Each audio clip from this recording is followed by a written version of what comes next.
IPS SO 2026 का just बिगुल बजने ही वाला है कि आप ये देख रहे हो कि मिड जून हमारा कंप्लीट हो चुका है और इसी मंथ के लास्ट में या आपको 1 जुलाई का इसका नोटिफिकेशन देखने को मिलेगा।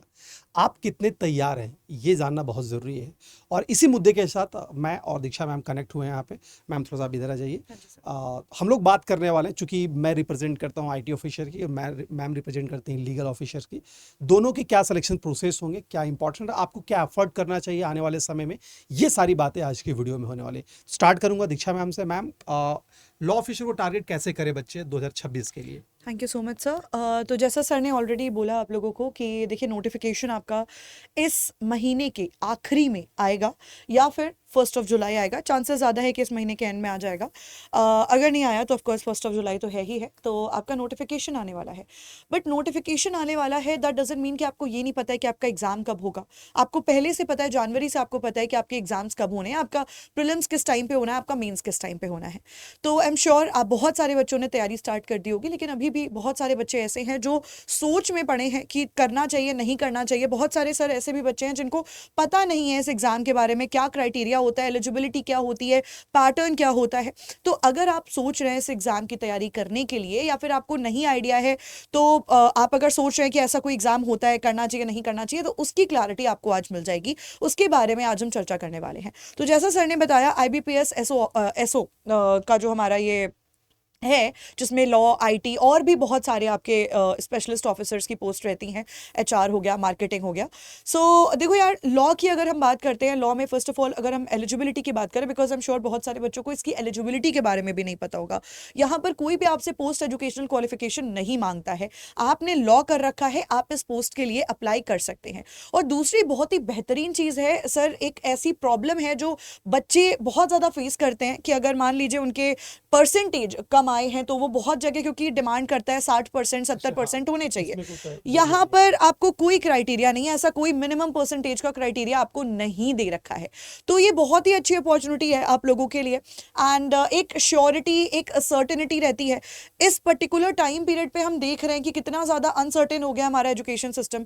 एग्जामिनेशंस नहीं हो रहे हैं, बहुत सारे प्रॉब्लम्स हो रहे हैं, फॉर्म्स नहीं आ रहे हैं, नोटिफिकेशंस नहीं आ रहे हैं। Touch would I would say कि आईबीपीएस में टच वुड ऐसी दिक्कतें नहीं आपको देखने को मिलेंगी। आपका विद सर्टेनिटी हर साल ये नोटिफिकेशन रिलीज होता है और विद सर्टेनिटी आपको जनवरी में ही पता चल जाता है कि आपके एग्जाम्स कब होने वाले हैं।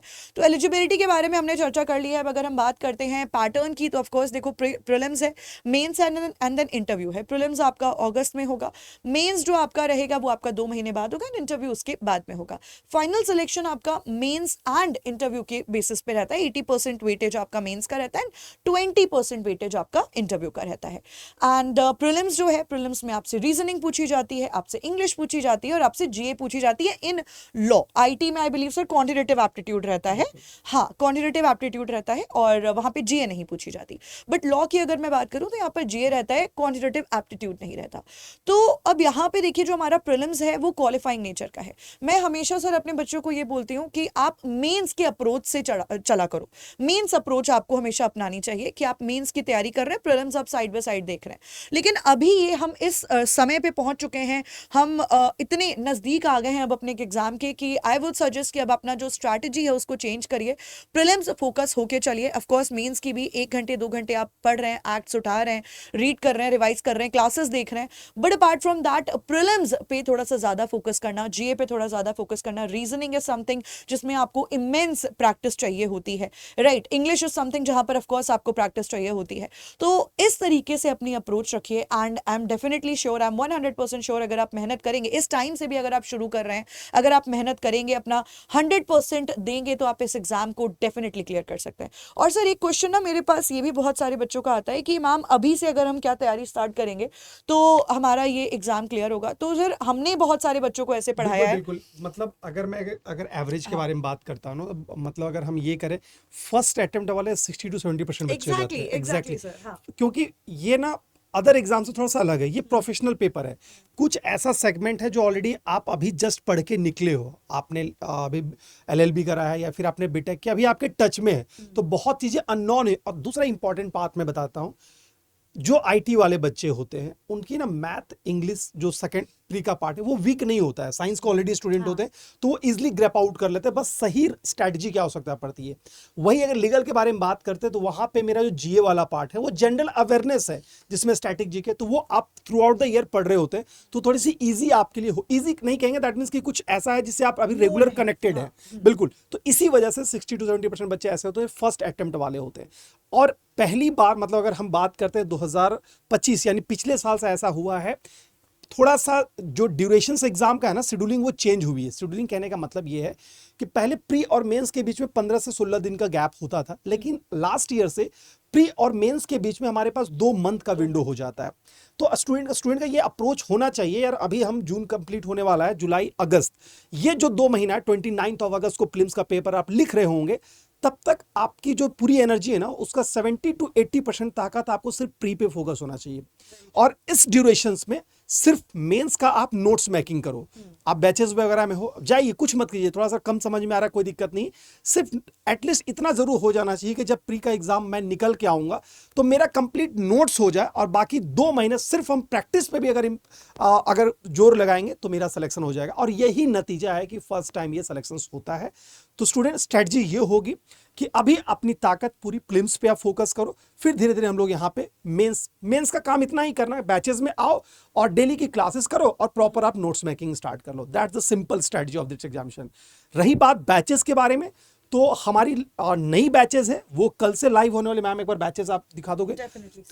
कल से बैचेस हमारी लाइव होने वाली है, और इस बैचेस में लाइव रिकॉर्डेड दोनों मिलेगा। मैं क्लियर बता देना चाहता हूं कि जब हम आईटी की बात करते हैं या फिर प्रोफेशनल पेपर के, 1-2 दिन में नहीं हो पाएगा ये, तो लास्ट 2-3 महीने से हम लोग इसमें पढ़ा रहे होते हैं। तो कुछ क्लासेस इसमें जो आपको रिकॉर्डेड फॉर्म में दिखेंगे, और कुछ आज से अगर 19 से जो बैच स्टार्ट होगा, 19 से जितनी क्लासेस होगी वो आपको लाइव दिखेगी। दैट्स व्हाई आस्किंग कि ये मेरा लाइव प्लस रिकॉर्डेड बैचेस है। तो नए सिरे से स्टार्ट हो रहा है 19 जून से बैचेस, तो आप इनरोल कर सकते हैं। ये आईटी की बैचेस है, ये लीगल की बैचेस है, ये मार्केटिंग के बैच, सारे batches, it's not about the कि आईटी लीगल, ये सारे बैचेस यहाँ पे हमारे लाइव। एक सेकेंड बैक करना मैम। हाँ, तो ये सारे बैचेस आपको दिख रहे हैं यहाँ पे।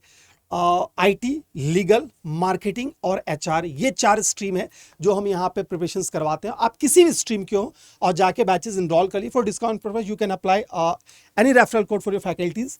आप किसी फैकल्टी का रेफरल कोड यहाँ पे इंप्लीमेंट कर सकते हैं और इस पे आप डिस्काउंट पा सकते हैं। तो लेट्स बिगिन। और मैं आपको ही बता देना चाहता हूँ कि अब वो दौर आ ही गया है कि हम ये नहीं बोलेंगे कि 50% का एनर्जी होगा, हमारा 70% ताकत जो होगा वो प्रीलिम्स पे होगा। क्योंकि आज से 50 से 60 दिनों के बाद अगर हम कैलकुलेट करते हैं, 60 से 70 दिन लगभग लग जाएगा, हम प्री का ही पेपर लिख पाएंगे, यही है।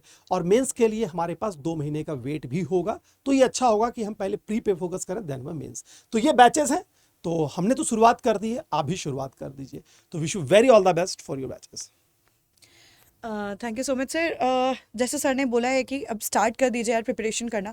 एंड देखो, जब भी आप कोई बैच लिया करो, बैच में जैसे आईटी ऑफिसर का आपको बैच लेना है, आप यहाँ पर नीचे आइए, ठीक है। यहाँ पर आपको सारी चीज़ें मिल जाएंगी, कौन एजुकेटर आपको पढ़ा रहे हैं, इस पैकेज में आपको क्या क्या मिलेगा, स्टडी प्लान क्या है, स्टडी प्लान भी आप देख सकते हैं, कौन कौन से सब्जेक्ट्स कवर हो रहे हैं, ईच एंड एवरीथिंग आपको यहाँ पर ऑलरेडी दे रखा होता है। तो उसके अकॉर्डिंगली आप देख सकते हैं। इनरोल कर लीजिए, बिकॉज देखिए अगर आप अभी इनरोल करते हैं तो आपका एक फर्स्ट ऑफ ऑल तो ऑफकोर्स आपको चीज़ें यहाँ पे पढ़ाई जाती हैं, सब कुछ नोट्स भी मिलते हैं आपको, लाइव प्लस रिकॉर्डेड क्लासेस मिलती है, you will get each and everything. But apart from that मुझे ऐसा भी लगता है कि आपका ना अभी भी अगर आप उस सिचुएशन में कि पढ़ें कि ना पढ़ें, तैयारी करें कि ना करें, करना चाहिए नहीं करना चाहिए, तो आपका एक स्ट्रक्चर्ड वे में आपका एक स्केड्यूल बन जाता है, डे टू डे स्केड्यूल बन जाता है कि आपको, हाँ अगर हमने यहाँ पे पैसे दिए हैं तो हम क्लास करेंगे ही करेंगे, है ना। एक ह्यूमन माइंडसेट जो है हमारा वो ऐसे ही काम करता है। तो definitely you should get enrolled. And कल से क्लासेस स्टार्ट हो रही हैं, so see you in the classes. That is all for today. Thank you so much everyone.